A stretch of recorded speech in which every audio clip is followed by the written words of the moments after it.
হয়ে গেলে এবার সকলের জানমাল নিয়ে ছিনিমিনি খেলা, মানুষের পয়সাগুলোকে নিজের পকেটে নিয়ে ভরা, এগুলো তাদের জন্য বৈধ হয়ে গেছে। অথচ তারা যদি আল্লাহর সামনে নিজেকে সঁপে দিত, আল্লাহর গোলামি কবুল করে নিত, তাহলে কোন একজন মানুষের একটা পয়সা আত্মসাৎ করার আগেও হাজারবার ভাবতো কিয়ামতের দিন আল্লাহ যখন এই পয়সা নিয়ে আমাকে জিজ্ঞাসা করবে, আমি আল্লাহর সামনে জবাব দিতে পারবো তো? আমিরুল মুমিনিন ওমর রাদিয়াল্লাহু আনহু বলতেন, আরে ফোরাত নদীর তীরে একটা কুকুরও যদি না খেয়ে মরে, একটা কুকুরও যদি না খেয়ে মরে, কিয়ামতের দিন আল্লাহ তো এটার জন্য আমাকে পাকড়াও করবে।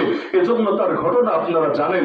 সেই বুড়ির ঘরে খাবার পৌঁছে দিচ্ছেন, আটার বস্তা, তাও গোলামের পিঠে করে না, নিজের পিঠে করে। তো বাস্তবতা এটাই, যারা আল্লাহর গোলামে কবুল করে, যারা আল্লাহর সামনে নিজেদেরকে সঁপে দেয়, তারাই মানুষের প্রকৃত নেতা হওয়ার হকদার হয়। কেন? কারণ তারা নিজের পেটে পাথর বেঁধে হলেও উম্মতকে নিয়ে, জনগণকে নিয়ে, আল্লাহর বান্দাদেরকে নিয়ে ফিকির করে। এজন্য রাসূলের জীবনের দিকে তাকান, নিজের পেটে পাথর বাঁধা, কিন্তু তবুও কর্মীদেরকে ছেড়ে তিনি যাচ্ছেন না।